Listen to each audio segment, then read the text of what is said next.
बहू बनी ज्ञानी बाबा। शीला अपने ससुराल में अपनी जिठानी नीलम और सास कोमल के साथ रहा करती थी। शीला का पति अरविंद और जेठ विनोद अक्सर काम के सिलसिले में घर से बाहर रहा करते थे। क्योंकि शीला घर में सबसे छोटी थी, इसलिए शीला को घर में सबकी बात सुननी पड़ती थी, साथ ही घर का सारा काम भी करना पड़ता था।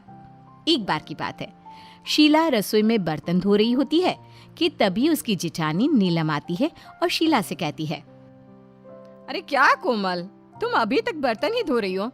हाँ दीदी, क्यों, क्या हुआ? आपको मुझसे कोई काम था क्या?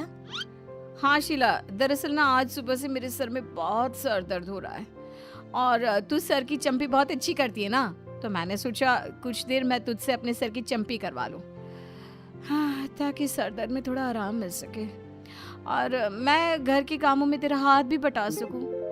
कोई बात नहीं दीदी, घर के काम तो लगभग खत्म हो चुके हैं, आप जाकर आराम कर लीजिए। ठीक है शीला, मैं अपने कमरे में आराम करने जा रही हूँ। तू घर का सारा काम खत्म करके मेरे कमरे में आ जाना, हाँ, और थोड़ा सा मेरा सर दबा देना।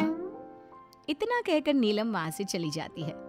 नीलम की बात सुनकर शीला को बहुत गुस्सा आता है और वो खुद से कहती है, चालाक औरत कहीं की, सब जानती हूँ मैं, कोई सर में दर्द वर्द नहीं हो रहा इसके। घर का काम ना करना पड़े इसलिए महारानी जी नाटक कर रही है। हे भगवान, मुझे इस घर में सबसे छोटा क्यों बनाया? काश कि मैं जिठानी होती और नीलम दीदी मेरी देवरानी। पर हाय रे मेरी किस्मत। इस तरह शीला घर के कामों में व्यस्त हो जाती है और कुछ देर बाद वो अपनी जेठानी के कमरे में जाकर उसका सर दबाती है। बाद में अपने कमरे में जाकर टीवी देखने लगती है तो टीवी में देखती है कि एक ढोंगी बाबा ज्ञानी बाबा बनकर लोगों को किस तरह से ठग रहा है। बस अब क्या था, शीला के दिमाग में एक प्लान आता है और वो खुद से कहती है, जिठानी जी बहुत राज कर लिया तुमने, अब ये बहू बनेगी ज्ञानी बाबा और सबको अपने इशारों पर नचाएगी।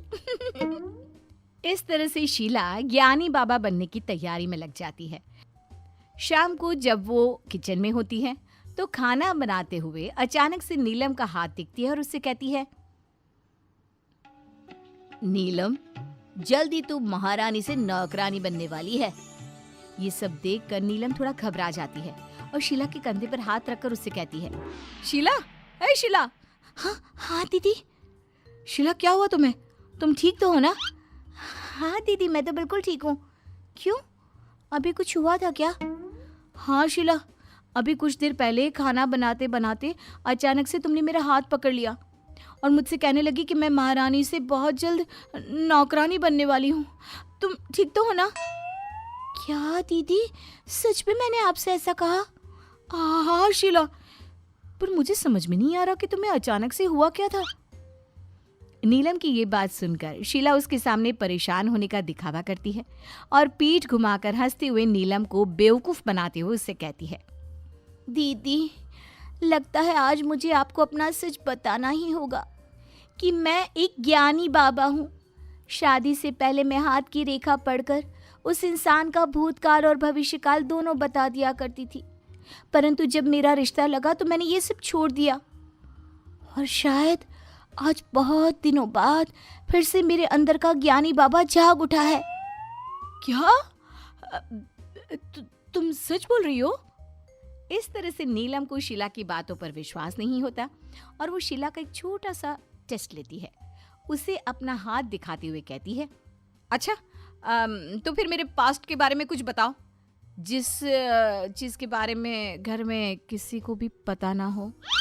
नीलम के कहने पर शीला उसका हाथ देखती है और कहती है, दीदी, जहाँ तक मैं देख पा रही हूँ शादी से पहले आपके 2 बॉयफ्रेंड थे और उन दोनों ने आपको धोखा दिया और इसलिए आपने खुद अपने माता पिता से कहा कि वो आपकी शादी करवा दे।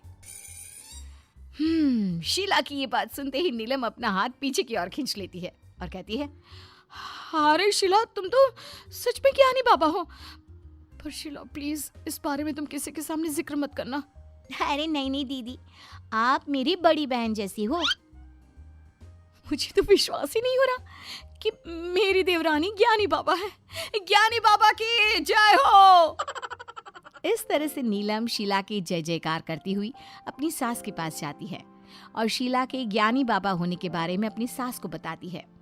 और इस तरह से ये बात पूरे मोहल्ले में फैल जाती है और सभी लोग शीला को सच में ज्ञानी बाबा समझने लगते हैं।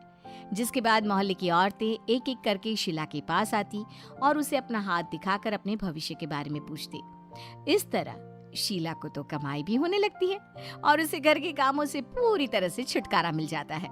अब इसी तरह से कुछ दिन बीत जाते हैं और एक दिन शीला अपने कमरे में आराम से बैठकर जब ढोंगी बाबा का शो देख रही होती है तो खुद से कहती है, कितना मजा आ रहा है महारानी की तरह घर में बैठे रहने में। और ये बेवकूफ लोग किस तरह से मेरे पास आकर अपना हाथ दिखाते, भविष्य जानते हैं। अब उनको कौन बताए कि मैं ज्ञानी बाबा, इन ढोंगी बाबा की वजह से ही तो बनी हूँ। शीला अपने कमरे में बैठकर ये सब कुछ सोच सोच कर खुश हो रही होती है, लेकिन उसकी सारी बातें उसकी सास कोमल सुन लेती है और वो शीला के पास जाकर कहती है, बहू, इतने दिनों से ज्ञानी बाबा बनने का नाटक कर रही थी तूने हम सबसे झूठ बोला, हम सबको बेवकूफ बना रही थी। अपनी सास को अपने कमरे में देख शीला की तो सिट्टी पिट्टी गुल हो जाती है। वो जल्दी से अपने कमरे का दरवाजा बंद करके अपनी सास से कहती है, अरे माँ जी थोड़ा आराम से बोलिए वरना कोई सुन लेगा। देखिए माँ जी प्लीज इस बारे में ना किसी को कुछ मत बताना। अगर आप अपना मुंह बंद रखेंगे ना तो मैं आपको अपने प्रॉफिट का 50% दूंगी। बस आप मेरी ना शिष्या बनकर रहिए।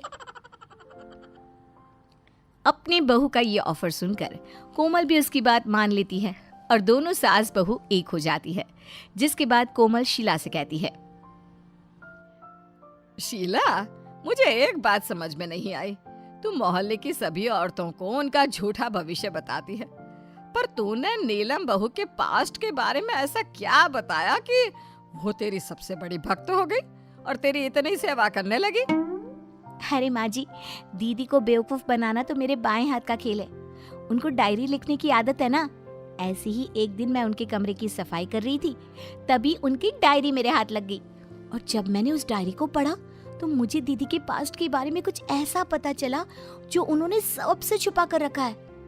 बस फिर क्या था, मैंने मौके पर चौका मार दिया। अरे वाह बहू, तेरा दिमाग तो लोमड़ी से भी तेज चलता है। इस तरह से दोनों सास बहू लोगों को बेवकूफ बनाती है। अब हर समय शीला के पास लोगों की भीड़ जमा रहती है, परंतु कुछ समय यूं ही बीत जाता है और कुछ दिनों के लिए अरविंद अपने भाई विनोद के साथ घर आता है।